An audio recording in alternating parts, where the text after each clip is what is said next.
a story from the time of the judges. Hello, my friend. Welcome back. Tonight, we journey to a time of trouble. This is a story of courage and trust, a story about fear and faith, about a very ordinary man and an extraordinary God. So, snuggle in, take a deep breath, in through your nose and out through your mouth. Now, let's begin. After Joshua died, the people of Israel were living in the land God had promised them. But they had no king. Instead, God Himself ruled over His people. Yet, little by little, the people forgot Him. They followed the ways of the nations around them and turned to other gods.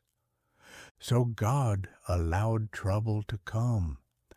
Enemy armies rose up and pressed in, and life became hard.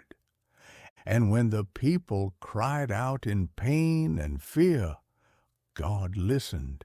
Again and again, God raised up leaders called judges. These judges were not kings, and they did not live in palaces. They were ordinary people, farmers, warriors, even shepherds, chosen by God for a moment in time. God filled them with His Spirit and used them to rescue His people, defeat their enemies, and call Israel back to Him. For a while there would be peace, but soon the people would forget again. And so the cycle continued, forgetting, suffering, crying out, and being rescued.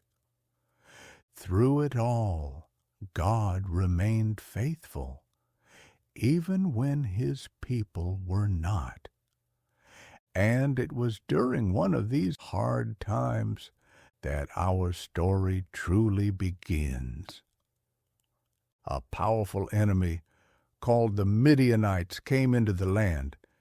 Every year, just as the crops began to grow, the Midianites swept in like a swarm of locusts. They stole the food and took the animals. They left nothing behind. The people of Israel were afraid. They hid in caves and in the mountains. They whispered to each other instead of singing out loud to God, and finally they cried out to God for help. God heard them, and He sent help, not in the form of a mighty army, but in the form of a man named Gideon. Gideon was not a warrior. He was not famous. He was not brave in his own eyes. In fact, Gideon was hiding. He was quietly threshing wheat inside a wine press, trying to keep it hidden from the Midianites. That is when the angel of the Lord appeared to him and said, "The Lord is with you, mighty warrior." Gideon blinked. Mighty warrior. He didn't feel mighty. He felt small. He said, "If the Lord is with us, why has all this happened? And how can I save Israel? My family is the weakest, and I am the least of my family." But God already knew Gideon's heart. The Lord replied, "I will be with you." And that made all the difference. Even though God chose Gideon to lead Israel, Gideon was still unsure. So, in His kindness, God gave Gideon signs. One night, Gideon laid out a fleece of wool. He asked God to make the fleece wet while the ground stayed dry, and God did as he asked. The next night, Gideon asked again, this time for the fleece to stay dry while the ground was wet. God did that too. God was patient and gentle. He was teaching Gideon to trust. Soon the Midianite army gathered, so many soldiers that they looked like sand on the seashore. Gideon gathered an army of his own. He gathered 32,000 men to fight. But God said something surprising. You have too many men. Too many? God explained, if you win like this, you might think you did it yourself. But I want you to know that it is me who gives Israel the victory. So God told Gideon to send home anyone who was afraid. 22,000 men left. Only 10,000 remained. But God said again, there are still too many.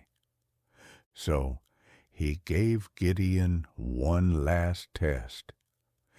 He told him to bring the men to the water. He wanted to see how they would drink from the stream.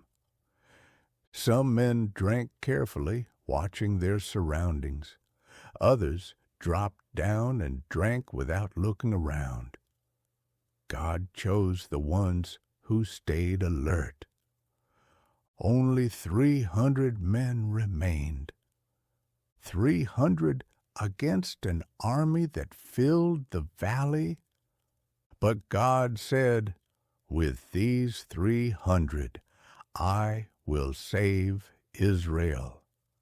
That night, God gave Gideon courage. He sent him into the enemy camp, where Gideon overheard a soldier telling a dream about a loaf of bread knocking over a tent. Then Gideon understood. God had already promised victory. So Gideon bowed down and worshipped. Then the moment came. Each man received a trumpet and a clay jar with a torch hidden inside. No swords, no shields, just trust. In the middle of the night, they surrounded the camp.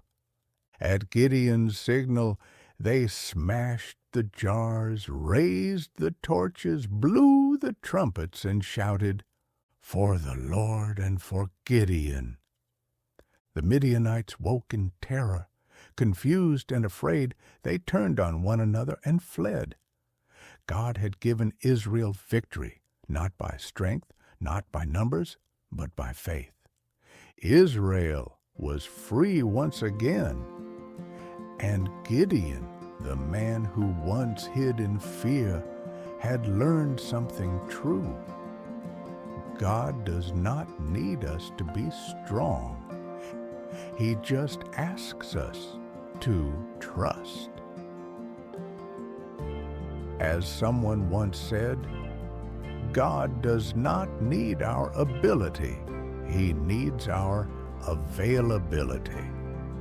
And when we do trust in Him, He does the rest. So remember this, my friend. Even small faith in a big God is enough. And God often chooses the least to show His great power.